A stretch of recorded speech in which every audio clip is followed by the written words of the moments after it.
प्रकाश दीवान जी को लेके प्रकाश दीवान जी देखिए, नीतीश बिल्कुल साफ तौर पे कह रहे हैं कि इसका इम्पैक्ट आएगा। मोहनदास सर तो बिल्कुल खुल के कह रहे हैं कि ये अभी तो नीचे पता नहीं क्या सिस्टमिक रिस्क हो गया। और गौतम बहुत सच्ची बात कह रहे हैं कि आपको एक हम्बल रहना चाहिए, मतलब ज़्यादा उड़ना नहीं चाहिए। लेकिन मैं कैसे ना उड़ूँ, फॉर्ब्स कह रहा है कि बेस्ट बैंक ऑफ अमेरिका है ना, उसकी AAA रेटिंग चल रही है। एक हफ्ते तक उसमें कुछ पहले तक कुछ पता नहीं था, हालांकि उसके बड़े अधिकारी माल बेच रहे थे अपना। तो ये सब जो चल भी रहा था ना, तो ये तो बहुत कुछ मुट्ठी भर लोगों को शायद पता रहा होगा कि कुछ तो गड़बड़ है इसमें। मेरा सवाल ये है कि बॉन्ड यील्ड नीचे आ गई है, काफ़ी नीचे आ गई इस टूट पटक से जो भी हो रहा है। सुलझ गया है क्या मामला, या ये सिर्फ ऑप्टिक्स है अभी बॉस? ये आप इसको समझने में गलती करेंगे।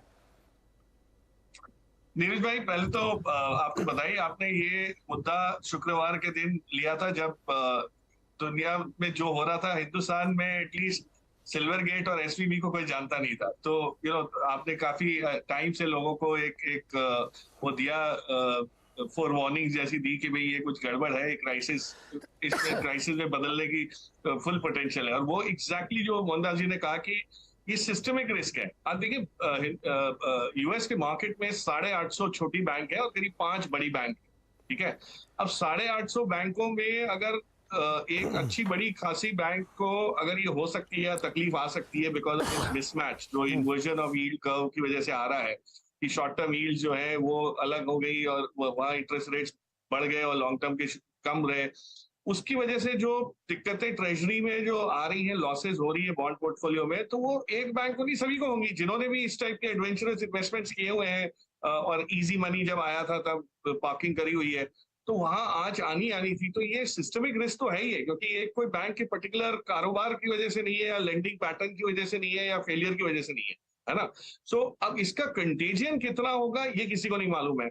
और जो सरकार वहां की जो जो जो वहां के रेगुलेटर्स जो कोशिश कर रहे हैं, और जो बाइडेन साहब ने एक बहुत बड़ा बयान दिया कि भाई टैक्स पेयर इसको नहीं झेलेंगे, इसके सारा नुकसान इक्विटी शेयर होल्डर्स को झेलना पड़ेगा, बॉन्ड होल्डर्स को झेलना पड़ेगा।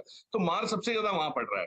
क्यों? क्योंकि अगर मैं शेयर होल्डर हूं तो मुझे पता है कि मेरी बैंक में जहां मैं निवेश करा हुआ है एज अ बॉन्ड होल्डर या इक्विटी होल्डर, अब उसको नुकसान झेलना पड़ेगा।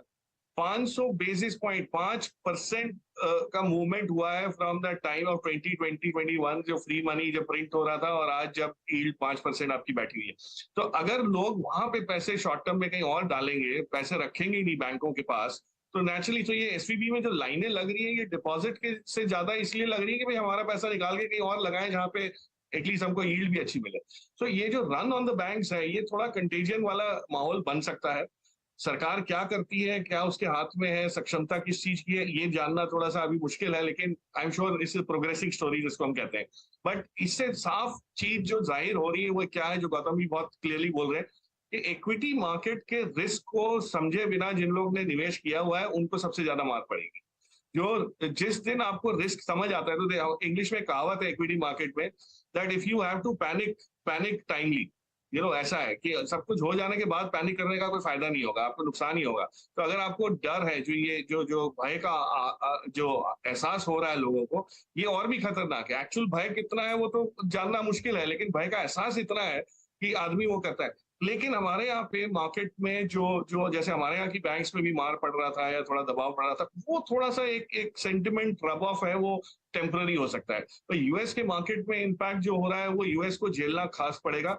और हमको ये देखना है कि कौन से सेक्टर्स में मार हमको पड़ेगा, जिसकी वजह से ये यूएस बैंक के कंटेजन की वजह से जहां पे इम्पैक्ट हो सकता है, चाहे वो आईटी हो, चाहे वो कोई और फाइनेंशियल हो, चाहे स्टार्टअप्स हो जो फंड हो रहे हैं यूएस के प्राइवेट इक्विटी साइड से या वेंचर कैपिटल साइड प्रकाश से। जी, तो थोड़ा समझना, फोकस दूसरी चीज पे करना पड़ेगा। सेक्टोरली तो मैं अभी आपसे पूछूंगा। मेरे एक सवाल और है, क्या फेड डर गया है क्या?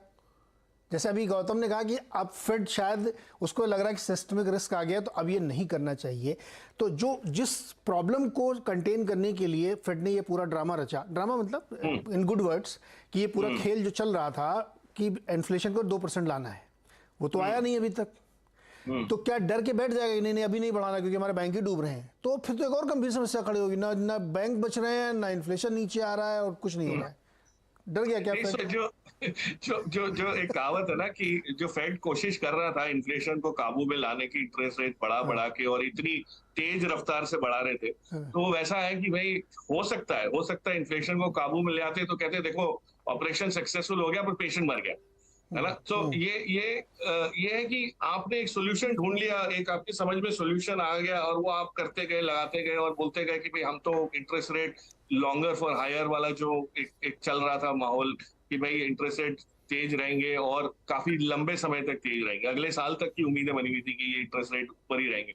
अब सडनली ये रियलाइज हुआ कि भाई पेशेंट तो मर रहा है, हमारा ऑपरेशन जो था उसको करने का कोई फायदा नहीं है जब वो रिकवरी नहीं दिख रही है तो, और ये कंटेजियन और ऊपर से आपके पास आ गया, तो जो कॉम्प्लिकेशन हो रही है उसको देख के डेफिनेटली कोर्स करेक्शन होगा, डेफिनेटली होगा। और कहीं ना कहीं यूएस फेड इंटरवीन भी करेगा, मुझे ये नहीं लगता कि वो बैठे रहेंगे। लेमैन क्राइसिस के बाद बहुत कुछ सीखा है रेगुलेटर्स ने, मार्केट प्लेयर्स ने, तो कहीं ना कहीं ये इसको रोकना की मुहिम जो है वो मेरे ख्याल से काफी सीरियस रहेगी, इसको इतना लाइटली लिया नहीं जाएगा क्योंकि it is an unknown that has become known. तो जिसको कहते हैं ना, तो वो उसका जो फियर साइकोसिस है और जो रिस्क असेसमेंट है नीरज भाई, वो अलग तरीके से होगा। तो मुझे नहीं लगता कि यूएस फेड बढ़ा सकता है इंटरेस्ट रेट। अगर वो बढ़ाएगा तो वो जैसे मैंने कहा वही होगा कि पेशेंट मर गया, ऑपरेशन हमारा सक्सेसफुल हो गया। बहुत प्रकाश भाई, बहुत ही दिलचस्प बात यह है कि शराब छुड़ाने के लिए सख्ती बढ़ती गई तो विड्रॉल सिम्टम्स इतने खतरनाक हो गए कि भैया इसको पिलाओ थोड़ी बहुत, ये ना ये बच्चेगा नहीं। बहुत ही इंटरेस्टिंग है कि ये वो क्या रहा, कैसे मैनेज किया जाए। आता हूँ वापस आपके पास। नीतीश, मुझे ये बताइए कि अब बार बार ये रिस्क मैनेजमेंट की बात हो रही है। रिस्क मैनेजमेंट अब एक मतलब हम लोगों को सीखने को मिलता है जर्नलिज्म में होते हुए कि बिजनेस करिए लेकिन उसमें रिस्क मैनेज जरूर करिए। कुछ लोग तो कहते हैं कि टॉप 4-5 बैंकों को छोड़ दिए, बाकी लोग रिस्क मैनेजमेंट का बिजनेस कर रहे हैं, लेंडिंग वेंडिंग सब रिस्क मैनेजमेंट है कि आप किस प्रोफाइल के लोग रिस्क दे रहे हैं। तो स्टार्टअप भी चूंकि बहुत ज़्यादा कैश बर्न होता है उसमें, उसके बाद सक्सेस मिलती है, नेचर ऑफ द बिजनेस है। तो आप तो चूंकि उस फील्ड के बहुत माहिर लोग हैं और आपने एक सक्सेसफुल बिजनेस खड़ा कर लिया है, ये जो रिस्क नया खड़ा हुआ है इसके लिए कितना प्रिपेयर्ड है स्टार्टअप की दुनिया के लोग? एक्चुअली हमारे केस में भी देखिए तो हमारा एक रिस्क मैनेजमेंट फिलॉसफी था कि कोई भी बैंक में हम लोग 10% से ज़्यादा, या कोई भी ग्रुप ऑफ बैंक में 10% से ज़्यादा कैश रिजर्व्स नहीं रखेंगे। उसमें भी हमारा रिस्क इस टाइम फेल ही हुआ है because 64 crore is a high amount of money जो हमारा काफी अटक गया एसवीबी में। तो रिस्क मैनेजमेंट को भी रिवाइज करना पड़ता है बेस्ड ऑन लर्निंग्स, और ये काफी लर्निंग है और हम और देखेंगे इस रिस्क कैसे मैनेज करें। स्टार्टअप्स के हिसाब से छोटे स्टार्टअप्स में क्या रहता है, जो शुरुआत है उनको बहुत अलग अलग एरियाज में फोकस करना पड़ता है और काफी स्टार्टअप्स रिस्क पे फोकस नहीं कर पाते। आप यंग स्टार्टअप को बोलो कि 4 बैंक अकाउंट्स खोलने में इतना इजी भी नहीं रहता है। एसवीबी इंडियन स्टार्टअप्स भी काफी इसलिए यूज कर रहे थे, मैं मेरी टीम से पूछा था, क्योंकि वो काफी इजी ऑन रैंपिंग प्रोवाइड कर रहे थे स्टार्टअप्स को। काफी दूसरे जो बैंक से, एस्टैब्लिश्ड बैंक से, उनको अलग अलग जैसे रिक्वायरमेंट्स रहते कि कोई पर्सन ऑन ग्राउंड होना पड़ता है यूएस में अकाउंट खोलने के लिए। एसवीबी वाज अलाउइंग कि रिमोटली आप अकाउंट खोल सकते हो। तो काफी ऐसे सिचुएशंस बन जाते हैं जिसमें काफी कंसंट्रेशन रिस्क हो जाता है। और एसवीबी अगर आप देखिए तो एक टॉप 20 यूएस बैंक है, ऐसा नहीं है कि कोई छोटा बैंक था या अनरेप्यूटेड बैंक था। मैं पढ़ रहा था कि रिसेंटली पिछले हफ्ते ही फोर्ब्स ने उनको एक टॉप बैंक का अवार्ड भी दिया था। यस तो काफी आई मीन स्टार्टअप्स को अगर आप बोले कि ये इतना बड़ा रिस्क है, ऐसा ब्लैक स्वॉन इवेंट हो जाएगा तो बहुत डिफिकल्ट है। बट दैट सेड, जितना और रिस्क मैनेजमेंट हो सकता है वो जरूर करना चाहिए, और hopefully this will be a learning for many companies established as well as startups. Learning है इसमें बहुत ज़रूरी है, जैसे कि नीतीश कह रहे हैं कि इसको बहुत ध्यान रखना चाहिए। गौतम जी को और उनको लेके आइए फिर से प्रकाश जी को। गौतम जी, आपको भी लगता है कि फेड अब रुक जाएगा क्योंकि उसके सामने एक ऐसा चैलेंज हो गया है कि बॉस ऑपरेशन तो ठीक हो गया लेकिन पेशेंट मर जाएगा अगर इतना ज़्यादा टाइटनिंग करेंगे तो?